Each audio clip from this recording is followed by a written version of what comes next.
Standing Deputy Speaker, and I join my colleagues in rising to support this legislation today. It is an interesting little piece of legislation which just raises some interesting sidelines which I think are quite useful. But I was intrigued to hear, and I'm pleased to hear that the opposition, of course, is supporting this legislation. And the generally informative brief speech by the Shadow Minister, but I didn't anywhere along his speech hear him say, well, look, sorry we got this wrong and that you've had to fix it up because we didn't actually get this right in our consideration of changes to machinery of government. But, you know, these things do happen. I accept that. I do accept that there's sometimes oversights in these processes. And what we're doing here is fixing an oversight made when machinery of government changes were undertaken. Sorry, that's just a bit too high for me. And they meant that we had this issue with the identification of cannabis plants potentially not having been undertaken by a person who was appropriately accredited. Now, I noted the Greens' contribution to the debate, and I do want to come back to that because they raised a couple of important issues which I think need to be answered. And I know they will be in the other place as well, but I do want to come back to those. But before I do, I just wanted to talk a bit about the legislation itself, and there's a couple of interesting aspects of it that I found quite interesting by way of just a slight tangent, I suppose.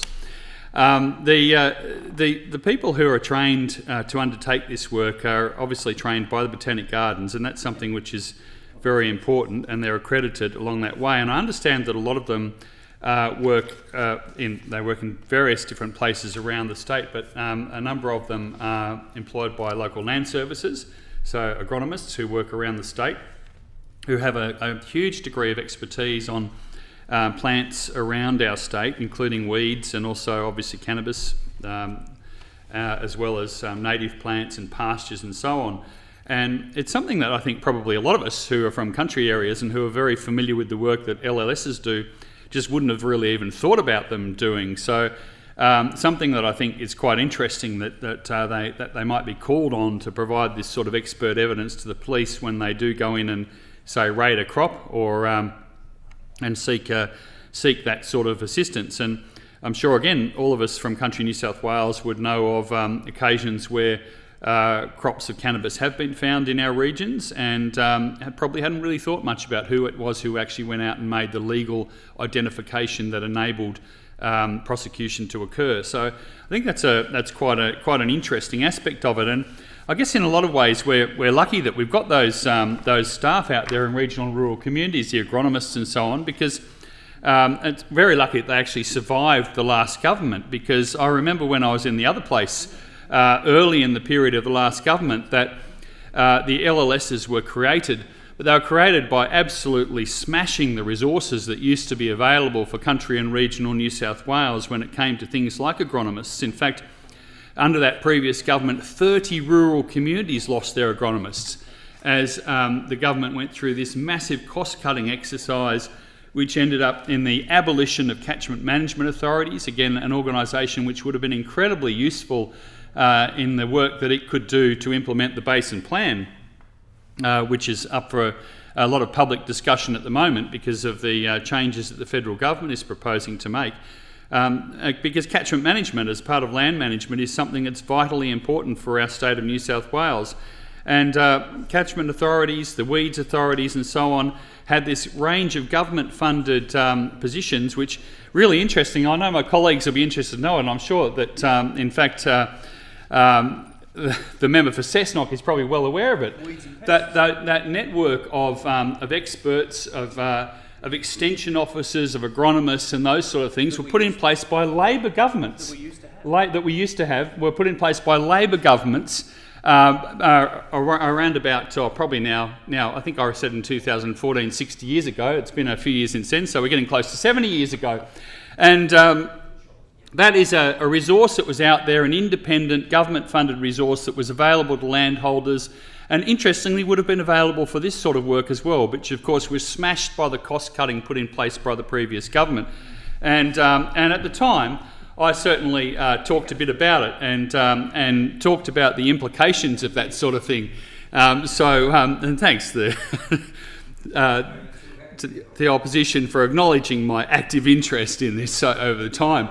And it is something which I remember very well. So these are, just interesting to look at the way the links work and how important it is to have these networks of people across New South Wales who can undertake independent work, be accredited for the sort of important work which needs to stand up in a court of law on occasions, and that's what we're doing here. So this legislation is rectifying a fault which potentially would have enabled people to challenge their convictions on cannabis offences in the courts over the last few years since those machinery of government changes were made. And I noted the opposition and the government in their speech and their speaking to this acknowledged that this was an entirely reasonable aspect of retrospectivity because no one at the time of those offences had any doubt whatsoever as to the validity of the identification of the cannabis that had been made. That wasn't under argument because it had been made by people who were appropriately trained and were thought to have been appropriately accredited. So I did find the argument put forward by the Greens a little bit difficult to understand. I'm sure that members would be interested to know that I probably personally agree with a lot of the Greens' positions on cannabis, and I am quite liberal. I do live next to the ACT, which has some fairly liberal decriminalisation laws on cannabis, and I think that they're effective. But you don't campaign for more liberal drug laws by seeking to embed a situation where people can challenge previous convictions on the basis of an error made in machinery of government changes which meant that these people who thought they were accredited may or may not have been properly accredited. That's just not the appropriate way to go about advocating for drug law reform or changes to the process. So in my view, those sort of arguments which suggest that, look, here's an opportunity to let a few people get off with convictions for things is not really the best way to go about advocating for drug law reform. So I would reject that argument. I think it's important that we give the certainty to the work that the police have done, the police who are operating under the laws of the day, which we oblige them to do, and who are enforcing the laws of the day. So we need to back them up with the assurance that that hard work that they did in bringing these actions in courts and the prosecutors did in bringing these actions in courts are not going to be undone by a mistake, by a silly mistake essentially, and one which is not consistent with the laws and the intention of the laws. If you want to then go on and have a discussion, and I think it's a legitimate and reasonable discussion about whether or not we should be following the ACT's lead, for example, and discussing with all the interested parties the prospects of decriminalisation of small quantities of cannabis, then by all means go out and do that. In the ACT's situation, they have done that. They've decriminalised small quantities of cannabis. There is specific amounts in it. People can grow up to 2 plants without being subject to criminal charges. It's not legal, it's just decriminalised. It's still a criminal offence to be selling or growing large quantities, and that's still punishable there. So in the ACT, so it's a live debate, I think, and as I've said, my personal views probably support that decriminalise action. Well, they do support that. Let's not beat around the bush. I do support that decriminalisation action for small use. But it's something that you need to have a proper discussion within the community. You need to talk particularly to the police and the police union about how they see that flowing through, whether they think that'll make their job easier or harder, how it flows through to people in terms of education about drug driving, which is a serious problem. You obviously can't then make people think that it's okay to have any quantity of drugs in their system when they're actually driving their vehicle. And you also can't allow it to be something which actually, I suppose, encourages use to an extent that's unhealthy. And could I seek an extension of time? The member seeks an extension of time. Is that granted? Yes. Member. Thanks very much. And it is I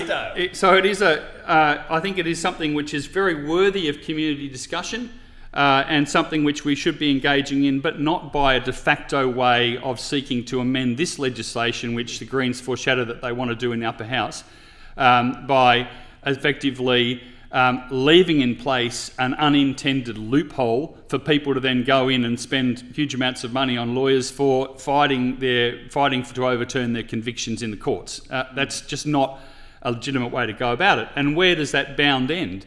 Do we then, because we wouldn't just be talking about the people who were convicted for having personal possession of a small amount, we could also be talking about people who are convicted for having quite large plantations and those sort of things. And in my view, and I think probably in the majority of the community's view, that's not an acceptable way to go about dealing with this issue. Now, I mentioned that I live in Queanbeyan, which is near the ACT, with somewhat more liberal laws on cannabis, and that hasn't led to the region that I represent, Monero, certainly doesn't have anywhere near the highest numbers of prosecutions for cannabis use or possession around the state. And the boss car, the member opposite, suggests it's too cold.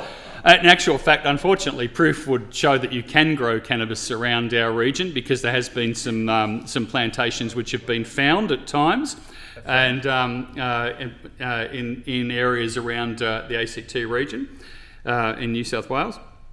But on the Boscar stats, I note that in the Queanbeyan Palerang Regional Council area, 122 people in the year to March 23 were convicted of use or possession of cannabis, and in the Snowy Monero Shire there was 49, which is really interesting when you consider that Snowy Monero also has that resorts area, which anecdotally you might think might see more action. Well, yeah, it could be stereotyping. Yes, yeah, that is true. That's possibly right. Although I hasten to add that I am an active user of those resorts, not the drugs, of course. The active user of the resorts as a skier and a person who does frequent the winter uses of the snowy mountains areas and the summer ones through the mountain biking. So. I don't want to stereotype people, but I think that just shows that even though we're next to the ACT, there isn't a huge uplift in prosecutions for use and possession of cannabis in our area. But again, as I said, if we want to go through an argument about being more lenient, and certainly I personally think it's totally unreasonable to criminalise someone who's using cannabis for personal use. It puts them into a justice system which can alter the course of their lives and really make things quite negative for them. So I don't think that's particularly good, but we should only be making those changes after we have discussed it with those people who are directly involved in the enforcement and in the activities around it. And I think that's something which it's just not appropriate for this piece of legislation. Maybe it's appropriate to raise those issues in the course of it, as I have here, but not to actually use trying to reject fixing a loophole and suggesting that it's an inappropriate use of retrospectivity to justify. So I would strongly disagree with those arguments about it. It is an important piece of legislation to put certainty about it. The Executive Director of the Royal Botanic Gardens and Domain Trust is a sensible person to put in charge of the responsibility for issuing these accreditations. I suspect it'd be a very brave government that ever tried to abolish the Royal Botanic Gardens, so I'm pretty sure that position is safe. And to the point that was made also earlier in the debate about whether it's appropriate to have regulation-making power in this, I'd just point out that the Parliament can reject regulations. I mean, regulations lay on the table and they can be disallowed. So the power remains with the Parliament, but we are enabled to move on quickly without having to make a legislative change every time a new person needs to be appointed to this position. That's an eminently sensible way of going about it, and I commend the bill to the House.